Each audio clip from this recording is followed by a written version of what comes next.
जय हिंद साथियों, आज हम लोग पढ़ेंगे प्रकाश का परावर्तन। प्रकाश का परावर्तन क्या होता है? प्रकाश क्या होता है? तो प्रकाश क्या होता है? प्रकाश एक प्रकार की ऊर्जा है जिसकी सहायता से हम किसी वस्तु को देख सकते हैं। प्रकाश एक विद्युत चुंबकीय तरंग है। प्रकाश सरल रेखा में गमन करती है। प्रकाश के विषय में हम लोग और आगे पढ़ेंगे अगले क्लास में, लेकिन यहाँ पर हम लोग इतना ही जानेंगे। प्रकाश एक प्रकार की ऊर्जा है जिसकी सहायता से हम लोग किसी वस्तु को देख सकते हैं। प्रकाश वह कारक है जिसकी सहायता से किसी वस्तु को देख सकते हैं। प्रकाश एक प्रकार की ऊर्जा है। प्रकाश एक विद्युत चुंबकीय तरंग है। मतलब प्रकाश जब माध्यम में किसी माध्यम में चलती है तो माध्यम के कण वाइब्रेट करते हैं, कंपन करते हैं। प्रदीप्त पिंड और प्रतिदीप्त पिंड। प्रदीप्त पिंड क्या है और अप्रतिदीप्त पिंड क्या है? प्रदीप्त पिंड वह पिंड है जो स्वयं प्रकाश उत्सर्जित करता है, उसे प्रदीप्त पिंड कहते हैं। जैसे सूर्य हो जाएगा, जलता हुआ बल्ब हो जाएगा, जलती हुई मोमबत्ती हो जाएगी, प्रदीप्त पिंड। अप्रदीप्त पिंड वह पिंड जो स्वयं प्रकाश उत्सर्जित नहीं करता है। जैसे हम लोग कह सकते हैं यह बोट, यह स्केच और बहुत सारी वस्तुएं हैं, कुर्सी, टेबल, ये सब पिंड, ये सब वस्तुएं प्रकाश उत्सर्जित नहीं करती हैं, इसे अप्रतिदीप्त पिंड कहते हैं। प्रकाश का प्रकीर्णन, स्कैटरिंग ऑफ लाइट। प्रकाश का प्रकीर्णन क्या है? प्रकाश के प्रकीर्णन के बारे में हम लोग जानने से पहले हम लोगों को इतना पता होना चाहिए कि वायुमंडल में धूल कण होते हैं। जब प्रकाश की किरण सूक्ष्म कणों पर पड़ती है तो वह कण प्रकाश के ऊर्जा को अवशोषित कर लेती है, कुछ ऊर्जा को अवशोषित कर लेती है और कुछ समय अंतराल बाद वह कण उस ऊर्जा को विकिरित करती है, यानी कि चारों तरफ फैलाती है। इस प्रक्रिया को ही हम लोग प्रकाश का प्रकीर्णन कहते हैं।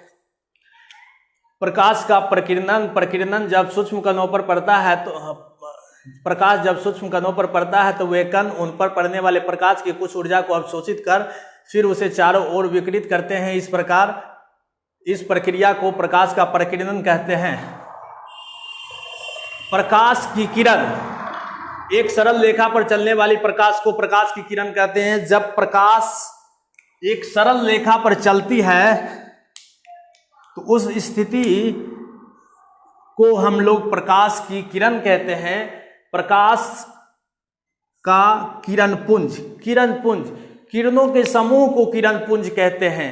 प्रकाश के मुख्यतः 3 प्रकार के किरणपुंज होते हैं: अपसारी किरणपुंज, अभिसारी किरणपुंज, समांतर किरणपुंज। अपसारी किरणपुंज, इनमें किरणें बिंदु स्रोत से निकलकर फैलती हुई चली जाती है, इसे हम लोग अपसारी किरणपुंज कहते हैं। इस तरह से यह प्रकाश स्रोत है, यहां से किरणें फैलती हुई चली जा रही है तो इसे हम लोग अपसारी किरणपुंज कहते हैं।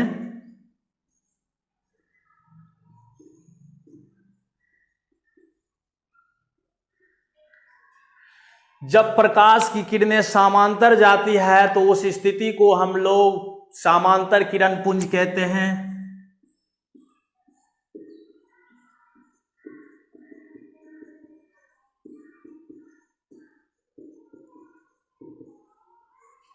जब प्रकाश की किरणें एक बिंदु पर जमा होती है तो उस स्थिति को हम लोग अभिसारी किरणपुंज कहते हैं।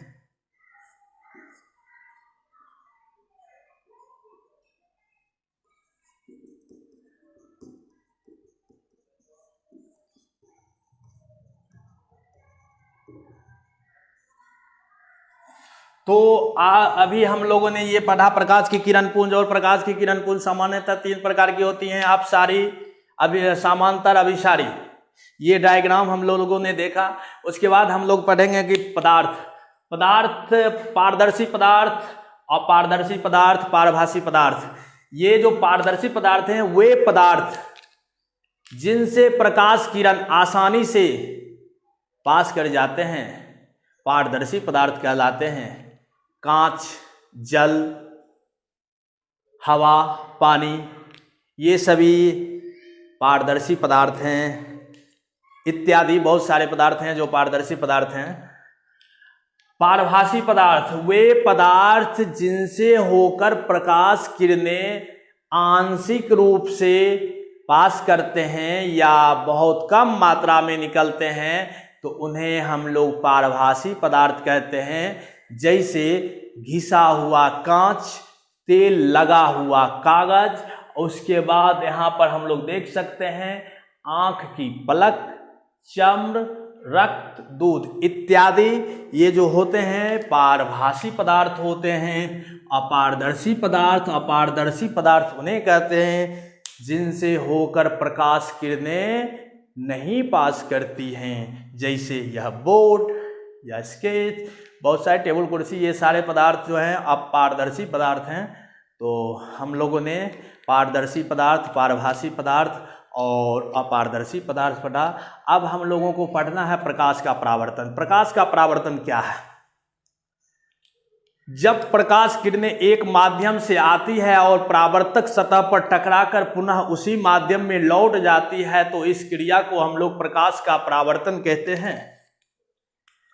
ऐसे ये परावर्तक सतह हो गया, किरण आई, टकराई और ये टकराकर लौट गई, उसी माध्यम में लौट गई, तो इस क्रिया को हम लोग प्रकाश का परावर्तन कहते हैं। प्रकाश का परावर्तन समझने के लिए हम लोगों को समझना पड़ेगा आपतित किरण। आपतित किरण, आती हुई किरणें को आपतित किरण कहते हैं।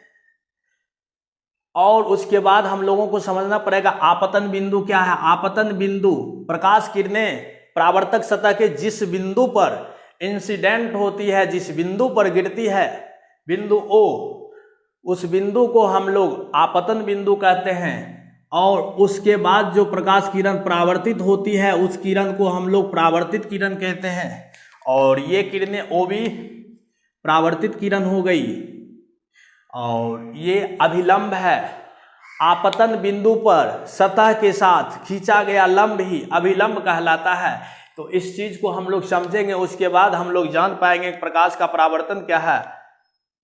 प्रकाश के परावर्तन के मुख्यतः दो नियम होते हैं। आपतन कोण, परावर्तन कोण भी हम लोगों को जानना पड़ेगा। आपतन कोण क्या होता है और परावर्तन कोण क्या होता है। आपतित किरण और अभिलंब के बीच खींचा गया कोण ही आपतन कोण कहलाता है। ये इसे हम लोग I से डिनोट करते हैं।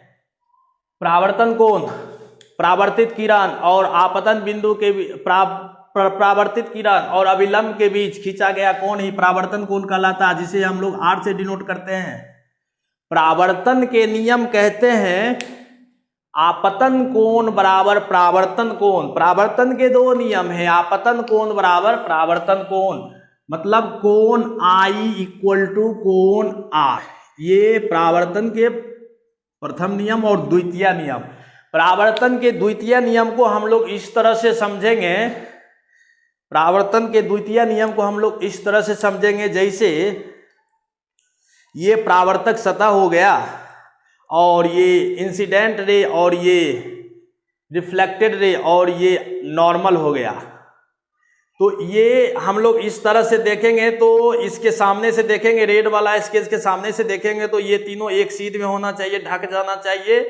तो ये परावर्तन का द्वितीय नियम होगा। परावर्तन के द्वितीय नियम कहने का मतलब हो गया कि आपतित किरण, परावर्तित किरण और आपतन बिंदु पर खींचा गया अभिलंब तीनों एक ही तल में होता है, उसे हम लोग परावर्तन के द्वितीय नियम कहते हैं। पहला नियम ये था आपतित किरण है तो आपतन कोण, परावर्तित किरण है तो परावर्तन कोण, ये आपतन कोण परावर्तन कोण बराबर होना चाहिए। दूसरा नियम ये है कि ये तीनों एक सीध में होना चाहिए। यही है प्रकाश का परावर्तन। धन्यवाद मित्रों।